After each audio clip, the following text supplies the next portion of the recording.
প্রথম বড় parenting mistake, সন্তানকে দোষী করা। আমাদের সন্তান যে কোনো আচরণ যেটা আমরা চাই না যে সে করুক, যখন সে করে তখন আমরা তাকে দোষ দিই। দোষটা কিন্তু তার না, দোষটা হচ্ছে তার আচরণের। আপনার বাসায় নিশ্চয়ই এরকম একটি গাছ আছে যে গাছটিকে আপনি যত্ন করেন। আপনি খেয়াল করেন এই গাছটির নিচে এরকম মরা পাতা পড়ে থাকে বা আগাছা জন্মাতে পারে, এই গাছটিকে আপনাকে পরিষ্কার করতে হয়। তা আপনি কি এই গাছটিকে আঘাত দেন নাকি আগাছা তুলে ফেলেন যত্ন করে? আগাছা তুলে ফেলেন বা ময়লা পরিষ্কার করে রাখেন, তাই না? সন্তান হচ্ছে এই গাছটির মতো, আর তার যে আচরণ এটি হচ্ছে আগাছা। তার যে খারাপ আচরণ, বাজে আচরণ যেটা আমরা পরিবর্তন করতে চাই সেটা হচ্ছে এই আগাছার মতো। আগাছা পরিষ্কার করতে গিয়ে যেমন গাছকে কষ্ট দিতে হয় না, তেমনি সন্তানের এই বাজে অভ্যাসগুলি থেকে তাকে বের করতে হলে তাকে আঘাত দিতে হয় না। কাজ করতে হয় আগাছার উপর, সন্তানের উপর না। আমরা ভুল করে বাচ্চাটার উপর দোষ চাপাই, বাচ্চাটাকে সবসময় দোষ দেই, তাকে দোষারোপ করি। তাহলে প্রথম যে মিস্টেকটা সেটা হচ্ছে দোষ বাচ্চাটার না, বাচ্চার আচরণের। এই কনসেপ্টটা আগে খুব পরিষ্কার থাকতে হবে। তাহলে এখন থেকে আমরা বাচ্চার আচরণের উপর আঘাত করব, বাচ্চার উপর না। এক্সাম্পল দিচ্ছি কিভাবে আমরা এই ভুলটা করি। যেমন আপনার বাচ্চা একটা মিথ্যা কথা বলল, তাহলে আপনি তখন কি বলেন? তুমি একটা মিথ্যুক। তাহলে আঘাতটা আপনি কোথায় করলেন? বাচ্চার উপরে। একটু শব্দ পরিবর্তন করে কিন্তু আপনি এই আঘাতটা তাকে নাও করতে পারতেন। কিভাবে কথাটা বলতে হয়? আপনি বলতে পারেন যে তুমি এই কথাটা মিথ্যা বলেছ বা তুমি এই কথাটা সত্য বলো নাই, রাইট? তাহলে দেখেন একই কথা আমি বললাম, একটা গিয়ে বাচ্চার গায়ে লাগলো, আরেকটা কি হলো? বাচ্চার গায়ে লাগলো না। কাজটাকে আমি ব্লেম করলাম যে মিথ্যা কথা বলাটা উচিত না। আরেকটা এক্সাম্পল, যেমন একটা বাচ্চা অনেক দুষ্টু, তাহলে আমরা তাকে এটা বলবো না যে তুমি অনেক দুষ্টু বাচ্চা, এভাবে না বলে আমরা বলতে পারি যে তুমি দুষ্টামি করছো, তুমি কিন্তু দুষ্টামি করছো, তাই না? তুমি দুষ্টু বাচ্চা এবং তুমি দুষ্টামি করছো সিমিলার শোনালেও আসলে এক না।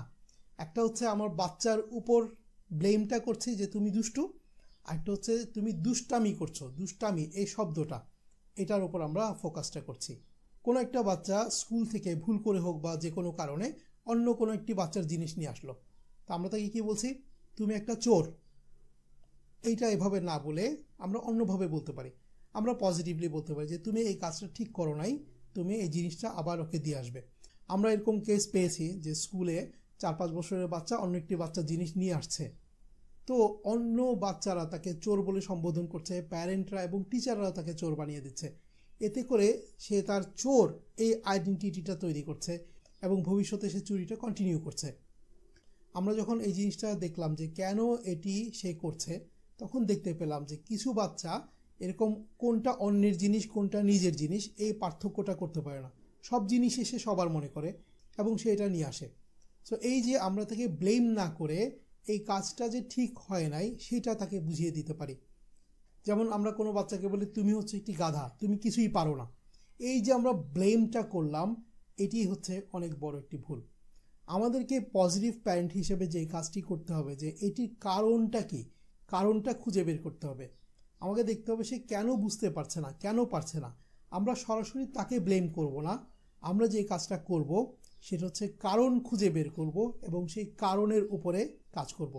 যেমন আমরা গাছের আগাছা খুঁজে বের করব বা তার জন্য কোন কোন জিনিস ক্ষতিকর হতে পারে সেটা খুঁজে বের করব।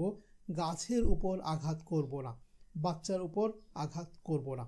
তাহলে প্রথম যে প্যারেন্টিং মিস্টেকটা সেটা আপনাদেরকে বললাম এক্সাম্পল সহ, যে আমরা এখন থেকে আমাদের সন্তানদের ভুল কি কি আছে, কি কি জিনিস আমরা পরিবর্তন করতে চাই, কি কি আচরণ পরিবর্তন করতে চাই, সে আচরণের উপর আঘাত করব, বাচ্চার উপর না।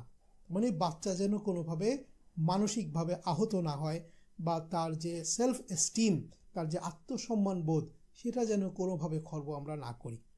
আমি কি বোঝাতে পেরেছি আপনাদেরকে? মেসেজ বক্সে আমাকে লিখেন আপনি এটি বুঝতে পেরেছেন কিনা। তাহলে এখন থেকে আমরা কি করব না, আমাদের সন্তানদের উপর আঘাত না করে তার আচরণটা নিয়ে ডিল করব, তার আচরণটা নিয়ে কাজ করব। কেন আচরণটি তৈরি হয়েছে সেটা খুঁজে বের করব এবং সেটি কারেক্ট করার জন্য কি কি করা দরকার সেই সিদ্ধান্ত, সেই স্টেপসগুলি আমরা নিব। Action planning. এখন থেকে আমাদের সন্তানের দিকে নয়, সন্তানের আচরণের দিকে ফোকাসটা থাকবে। আমরা যখনই ব্লেম করব তখন সন্তানকে ব্লেম না করে তার আচরণটিকে ব্লেম করব। সন্তানকে ব্লেম করব না, তাকে দোষী করব না। আমরা একটি প্রোঅ্যাক্টিভ প্যারেন্টিং করব। প্রোঅ্যাক্টিভ মানে কি? রিঅ্যাক্টিভ না হওয়া। আমরা সাধারণত রিয়াকশন দেখাই, আমরা কোনো একটি ঘটনা হলে সেই ঘটনার রিয়াকশন দেখাই, কিন্তু আপনি যদি আগে থেকে সেই ঘটনাটি চিন্তা করতে পারেন যে এই রকম হলে আমি এরকম আচরণ করব, আমার সন্তান যদি চিৎকার করে তাহলে আমি কি করব, আগে থেকে মাথায় সেট করে মাথা ঠান্ডা রেখে আপনি যে আচরণটি করতে পারেন সেটিকে বলা হয় প্রোঅ্যাক্টিভ আচরণ। তাহলে এখন থেকে আমরা রিঅ্যাক্টিভ না হয়ে প্রোঅ্যাক্টিভ আচরণ করব।